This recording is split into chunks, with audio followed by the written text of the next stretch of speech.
안녕하세요. 오늘도 사연 살롱을 찾아주셔서 감사합니다.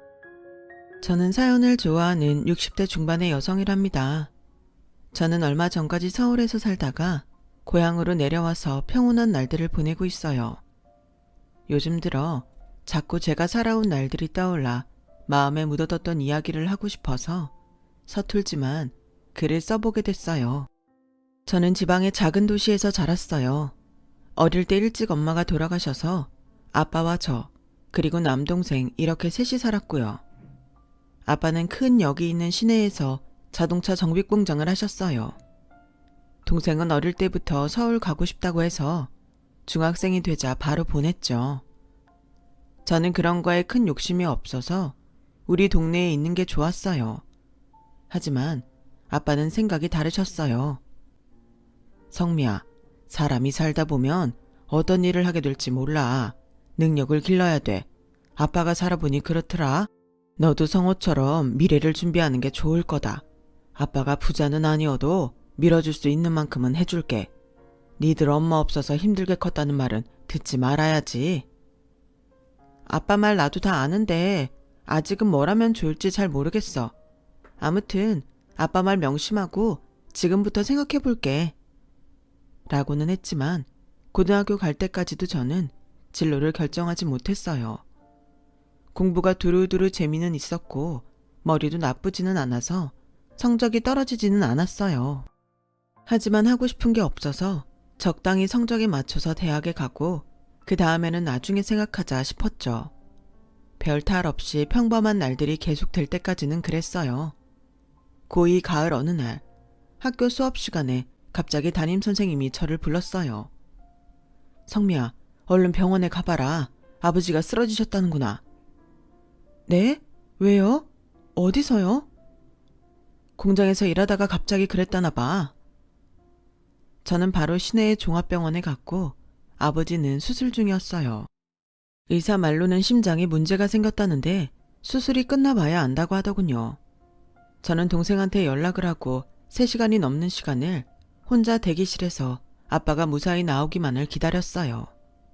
아빠는 다행히 수술이 잘 끝났고 앞으로 관리만 잘하면 된다고 했어요. 하지만 의사는 공장을 운영하는 건 힘에 부쳐서 힘들 거라며 모든 걸 놓고 푹 쉬어야 한다고 엄중하게 경고했어요. 우리 애들 앞으로 갈 길이 얼마나 창창한데요. 아빠가 돼서 손 놓고 보고만 있으라니. 말이 됩니까? 안 돼요. 저 일해야 돼요. 아버님, 그러다가 자식들 두고 먼저 가실 수도 있어요. 그게 자녀분들한테는 더 힘들 거예요. 결국 아빠는 정비공장을 정리하고 친구에게 넘기고 집에서 쉬게 됐어요. 아빠, 지금까지 열심히 일만 했잖아. 그래서 이제 쉬면서 몸 돌보라는 신호야. 의사 선생님 말대로 우리만 놓고 아빠까지 먼저 가버리면 우리는 어떡하라고. 걱정하지 마. 나도 살 길 있고 성호도 알아서 잘하고 있잖아. 아빠는 건강을 회복할 생각만 해. 저는 일을 그만두고도 우리 걱정하느라 제대로 쉬지 못하는 아빠를 안심시켰어요. 아빠가 우리를 위해 그동안 적금도 들어놓고 돈도 모아 놓으셨다는 건 알고 있었지만 무작정 그 돈을 쓰자고 할 마음은 없었어요. 저라도 집안의 보탬이 되고 동생도 마음 놓고 공부하게 해야겠다고 생각했어요. 저는 서울에 있는 전문대에 가기로 결심했고 다행히도 회계학과에 무난히 합격했어요. 아빠도 동생도 제가 경영 쪽으로 공부하기를 원했는데 일하면서 공부하기에는 회계학과가 좋을 것 같았거든요. 그리고 친척의 소개를 받아서 서울의 한 중학교에서 행정실 아르바이트를 했죠. 말이 행정이지 저는 잡심부름만 했어요. 누구도 제게 일다운 일을 맡기지 않았죠. 그래도 저는 묵묵히 주어진 걸 해냈고 학교를 졸업할 때에는 회계사무소에 취직도 할 수 있었어요. 그리고 학교 행정실 일을 그만둘 때쯤 저는 그 학교 윤리선생님한테 뜻밖의 고백을 받았어요. 박성미 씨 마음에 들어서 언제 고백할 수 있나 계속 타이밍만 보고 있었거든요. 근데 이제 학교를 안 나온다고 하니 더는 기다릴 수가 없어서요. 저 박성미 씨 좋아합니다. 저랑 만나주세요. 아니, 선생님이 저 같은 행정보조가 어디가 좋다고요. 그리고 저 이제 대학 졸업해서 겨우 작은 회사에 들어가는데요. 선생님 정도면 얼마든지 더 좋은 조건 가진 사람 만날 수 있지 않아요? 좋은 조건이란 게 뭔데요? 제 마음에 들면 좋은 조건 아닌가요? 성미 씨도 저 싫은 거 아니죠? 저 좋다는 걸로 알고 있을게요. 그럼 우리 이번 주 일요일에 만나요. 22살이었던 저는 연애 경험도 없었고 일하고 공부만 하느라 미팅을 해본 적도 없었어요. 그러니 윤리 선생님이 남자답고 박력 있어 보였고 저의 배경을 보지 않는 사고방식의 마음을 빼앗겼어요. 저는 그렇게 저보다 10살 많은 사람과 첫 연애를 하고 결혼까지 하게 됐죠. 결혼하기까지 모든 게 다 좋지만은 않았어요. 시어머니는 저를 노골적으로 얕잡아 봤어요. 상견례 날에는 아빠와 동생도 우습게 여기는 게 보였어요. 어머, 난 니네 아버지 어디 노가다 하다가 밥 얻어 먹으러 온 사람인 줄 알았어. 하마터면 인사도 안 날 뻔했다. 동생은 서울 생활 오래 했다면서 촌티가 하나도 안 벗어졌네. 암만 인류대학에서 장학금을 받으면 뭐해? 사람이 세련미가 있어야지. 저는 그 자리에 있는 게 너무 수치스럽고 자존심이 상했는데 아빠와 동생은 저를 위해서 끝까지 아무 말 없이 자리를 지켰어요. 저와 동생이 자취방으로 가며 저는 속내를 털어놨어요. 아무래도 내가 잘못 생각한 것 같아. 이 결혼 하지 말까봐. 왜? 그 어머니가 말 그렇게 해서? 나이 든 사람들은 그럴 수 있어. 또 우리가 딸리는 건 사실이잖냐. 아빠는 그런 말 듣고도 어떻게 그렇게 태연하게 그래. 나는 진짜 자존심 상해서 미치는 줄 알았는데. 누나, 그런 것 때문에 좋은 사람 놓치지는 마. 누나가 좋아하는 사람하고 잘 살면 되잖아. 그걸 우리 때문에 포기하면 안 돼. 동생은 저보다 더 어른스럽게 제 마음을 위로해줬고 저는 그런 두 사람에게 너무 미안했죠. 다음날 만난 남편은 자기 엄마가 한 말에 대해 사과도 안 하더군요. 그래서 제가 사돈 뗄 집안 사람들 면전에 대놓고 그런 말 하면 어떡하냐. 그게 서울에서 나고 자란 사람들이냐며 한 소리 했어요. 우리 엄마 원래 솔직해서 그래. 거칠어 하는 거 제일 싫어하시거든. 대신 뒤끝도 없고 시원시원해. 노인네들이 다 그렇지 뭐. 남편이 아무렇지도 않게 생각하니 또 그런가 싶더라고요. 저희 아빠는 워낙 남들 상처 주지 않으려고 자동차 정비 공장을 하면서도 거친 직원들한테도 상냥하게 대하던 분이셨어요. 동생도 아빠를 닮아서 다정한 편이었고요. 그런 집안에서 자란 저는 이해가 가지 않았지만 그때 남편이 그렇다고 하니 그런가 보다 했어요. 혼수를 장만할 때도 저는 못 모르고 시어머니가 시키는 대로 준비를 했고 그러느라 모아뒀던 저금은 물론이고 아빠한테도 손을 벌려야 했어요. 아무리 시어머니라고 하지만 이렇게 명품만 해달라는 거 난 너무한 것 같아. 진짜 결혼식장 위약금 물고 다 물리고 싶어. 다른 집은 더한 것도 해간다더라. 아빠 친구들 보면 진짜 빚내서 딸 시집 보내고 그래. 이 정도는 그러려니 눈 감고 넘어가. 아빠는 제가 엄마 없이 결혼해서 제대로 해온 거 없다는 말을 들을까봐 뭐든 받아주고 다 해주셨어요. 그 당시만 해도 결혼이란 게 여자가 시댁에서 해오라는 대로 많이 해가던 때이긴 했지만 저는 은근히 반발심이 생기더라고요. 아빠는 저만 잘 살면 된다고 달래셨어요. 그렇게 반신반의하며 결혼을 했고 한 6개월 정도는 나름 잘 살았어요. 남편도 연애할 때처럼 저한테 잘해줬고 시어머니도 주말 아니면 저를 잘 부르지 않으셨죠. 그런데 저한테 자꾸 시댁 생활비를 달라고 하는 건 불편했어요. 안 그래도 저랑 남편이 매달 계좌로 돈을 보내드리는데 주말마다 저만 보면 돈이 모자란다며 우는 소리를 하는 거였어요. 너 내 친구 영희 알지? 니들 결혼식 때도 왔잖아. 걔 며느리가 이번에 백화점에 가서 밍크코트에 모자까지 세트로 맞춰줬다더라. 내가 그런 며느리 복은 없어도 우리 쓸 돈은 넉넉히 주는 복은 있어야 되지 않겠니? 나도 내 아들 어디서 빌어먹으며 키운 것도 아닌데. 어머니, 그 돈이면 지금 생활비로 쓰시는 돈보다 조금 적은 걸로 알고 있어요. 그 돈으로 친구분들 만나시고 여행 다니시는 데는 충분할 것 같은데요.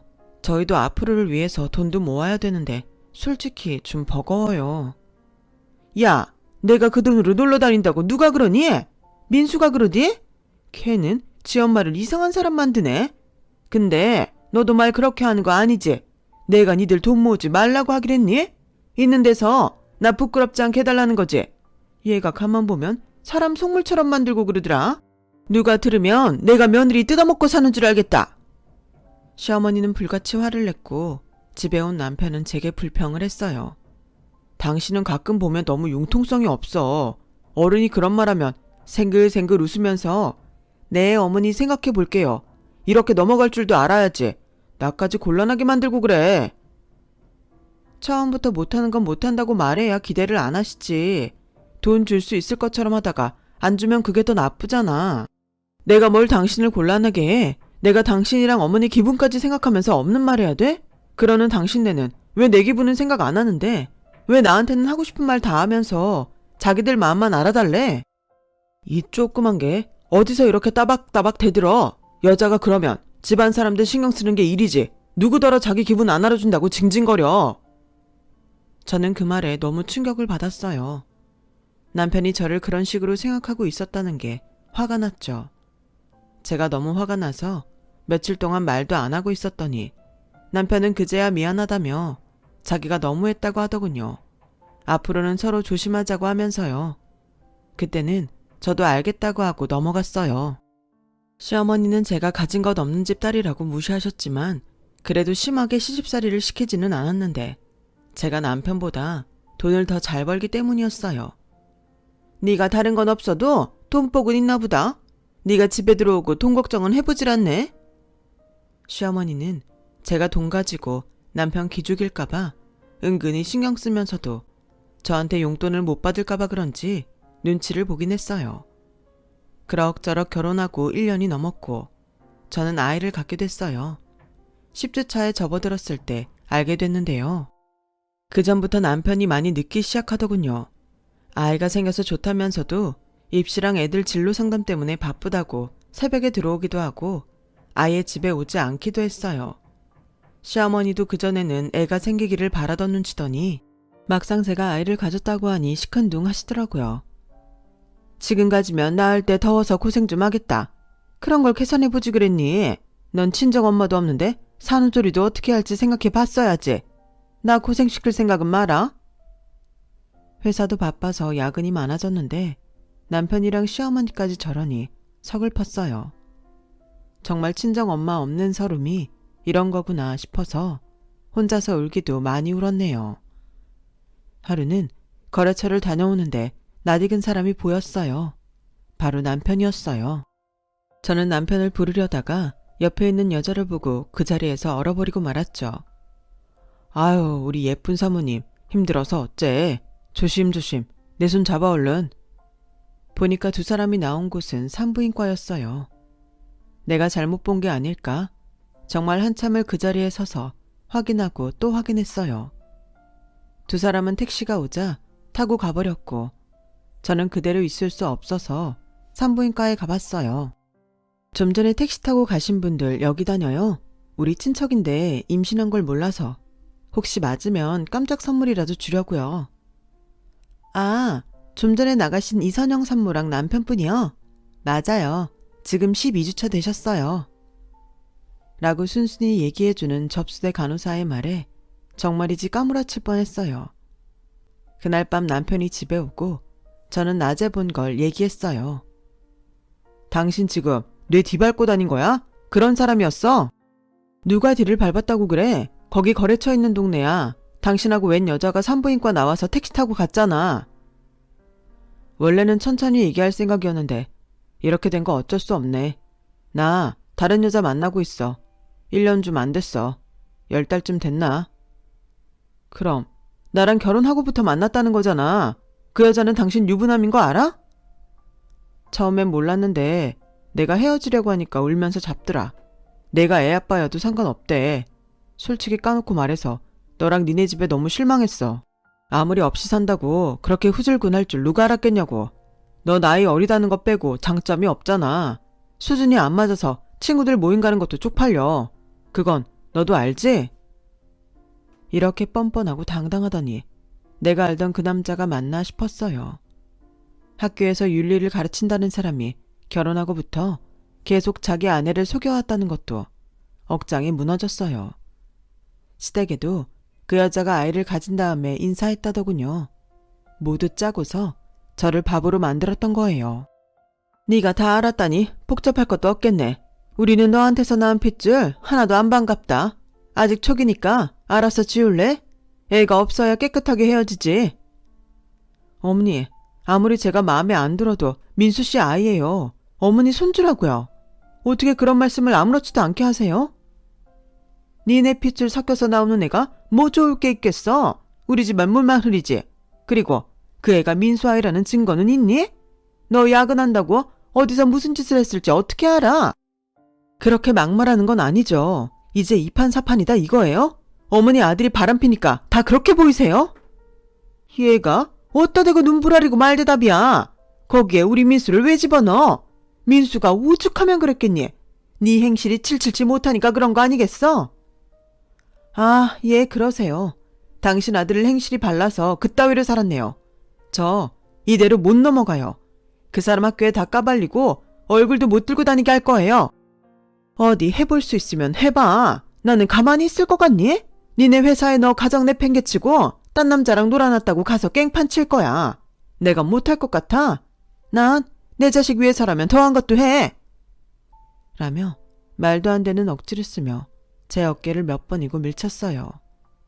너무 억울하고 기가 막혀서 며칠을 잠도 못 자다가 저는 결국 아이를 유산하고 말았어요. 몸이 약해진 상태에서 일하는 것도 무리였는데 정신적 충격을 받았으니 버티질 못한 거죠.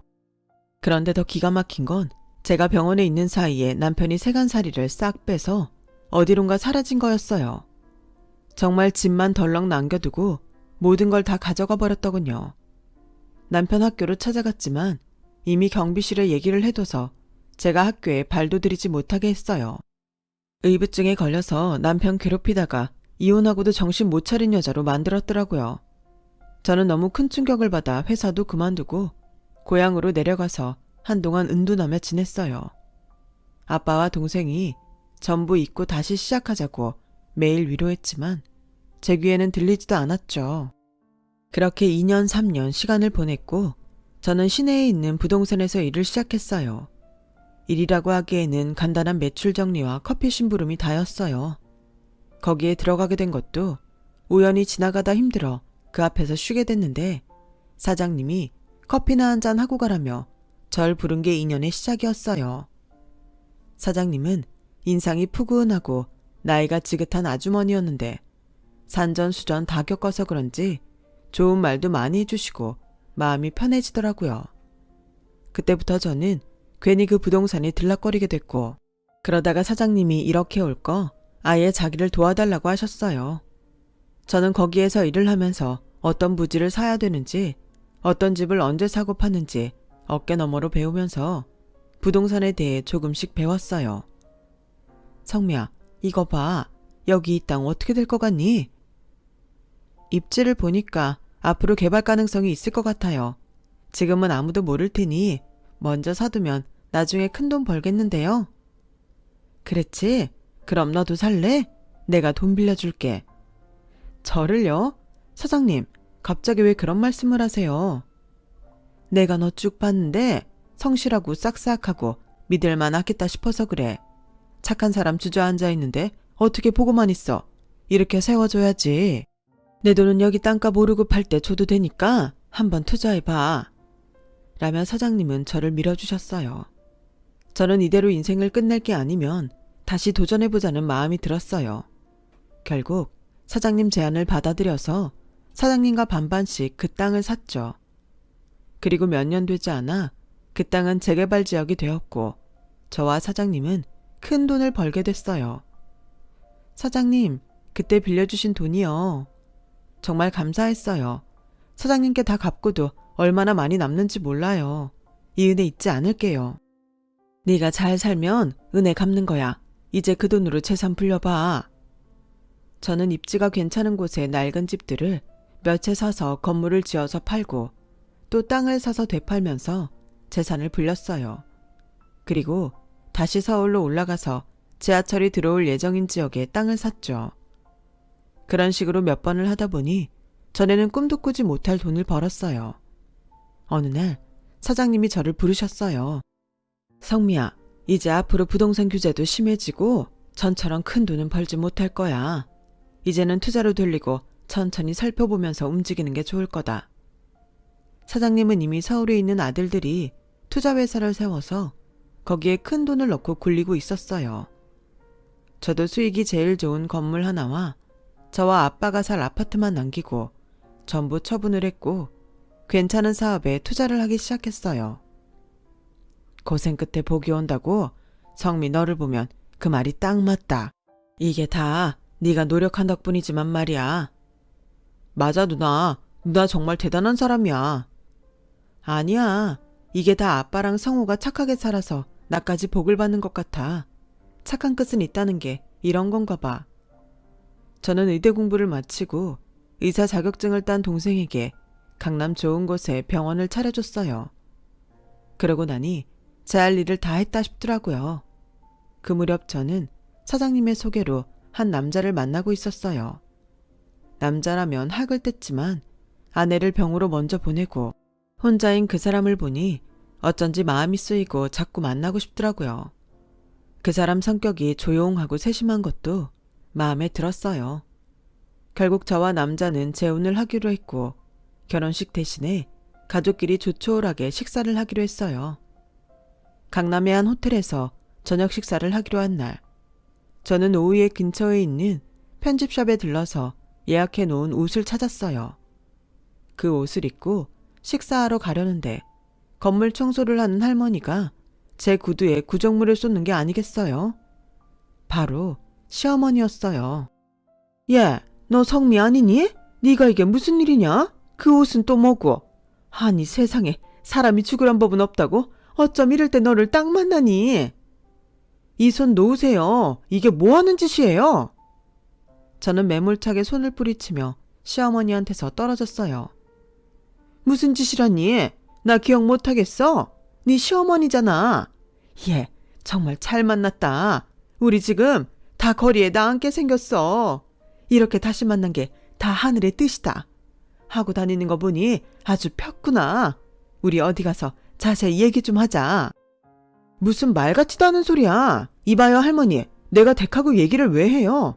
댁의 집이 나앉던 말던 그게 나랑 무슨 상관이야. 이러지 말고 내 구두값이나 물어내요. 상관이 없다니. 네 시댁이었잖아. 너 돈 좀 벌었다고 사람이 변한 거야? 이러면 못 쓴다 너. 사람이 그렇게 사는 거 아니야. 누가 할 소리를. 당신이야말로 그렇게 사는 거 아니에요. 우리 집 별 볼 일 없다고 멍청한 본처 쫓아내는 집안이 잘 될 리가 있어요? 결혼하고 한 달도 안 돼서 바람난 지 아들 감쌀 줄이나 알고 우리 집이 처진다고 오만 모욕을 다 하고 결국 아이까지 잃게 만들었잖아. 지금이라도 경찰서에 가볼까? 내가 당신들 망한 데에 더 톡톡히 보태봐? 라며 새겨 나오자 시어머니는 청소도구를 챙겨서 꽁무니가 빠져라 도망을 갔어요. 저는 좋은 날 액땜했다 치고 호텔로 갔고 식사를 마치고 남편과 같이 나왔어요. 성미야, 나야. 전 남편이 부르는 소리에 놀란 저는 저도 모르게 남편 뒤로 숨었어요. 당신 누군데 남의 아내 이름을 함부로 불러요? 저 사람 남편이었어요. 엄마가 여기로 갔다길래 지금까지 기다리고 있었어요. 성미야, 그러지 말고 나랑 얘기 좀 하자. 응? 여보, 나 저 인간하고 단 한마디도 하기 싫어. 저 인간이 바람피고 학교에 내가 의붓중이라고 거짓말까지 하고 다녀서 나 고개도 못 들고 다녔단 말이야. 성미야, 다 지난 일 가지고 쪼잔하게 왜 이래. 잘 살면 이렇게 변해도 되는 거야? 라며 전 남편은 끝까지 저를 몹쓸 여자로 만들더군요. 어디 그럼 변한 사람 맛 좀 볼래요? 여기요, 경찰 좀 불러주세요. 이 호텔은 수상한 사람을 막 내버려둬도 되는 거예요? 아까부터 말도 안 되는 소리 하면서 돈 내놓으라고 하는데 112 불러주세요. 제가 소리를 치자 호텔 직원들이 와서 남편을 양쪽에서 붙잡고 끌어냈어요. 성미야, 내가 잘못했어. 정말 미안해. 내가 죽을 죄를 지었어. 그 사람은 끌려나가면서 계속 소리쳤지만 저는 남편의 차를 타고 빠져나왔어요. 알고 보니 전 남편이 바람나서 결혼한 여자가 다른 남자랑 눈이 맞아서 아이도 내팽개치고 집안 돈을 다 들고 도망갔다더라고요. 자기가 진 빚까지 시댁한테 다 떠넘기고요. 인과응보라는 게 정말 있더라니까요. 시어머니는 그 건물 청소부도 못하고 쫓겨났고 전 남편도 다시는 저한테 접근하지 못하게 법원에서 접근 명령을 받아냈어요. 그 이후로도 두 사람은 어디서 어떻게 사는지 저도 모르고요. 소문을 듣자 하니 전 남편은 학교에서도 잘려서 배를 탔다고 하더군요. 시댁은 살 데가 없어서 여기저기 전전한다더라고요. 그게 벌써 20년쯤 전이네요. 저희 부부는 그동안의 사업과 일을 모두 접고 제 고향으로 와서 별장을 짓고 한가롭게 살고 있어요. 둘 사이에 아이는 없지만 친구처럼 서로 의지하면서 살고 있답니다. 이런 인연을 만나려고 그 고생을 했던 것 같아요. 제 이야기는 여기까지예요. 들어주신 분들 모두 좋은 일 많이 하면서 사셨으면 좋겠어요. 자기가 베푼 일은 꼭 돌아오는 것 같아요. 착하게 살면 좋은 끝은 있답니다. 그럼 모두 건강하세요. 감사합니다. 여러분, 사연 댓글에 응원과 현명한 조언 부탁드려요. 좋아요와 구독은 저에게 큰 힘이 됩니다. 오늘도 좋은 일 가득하세요.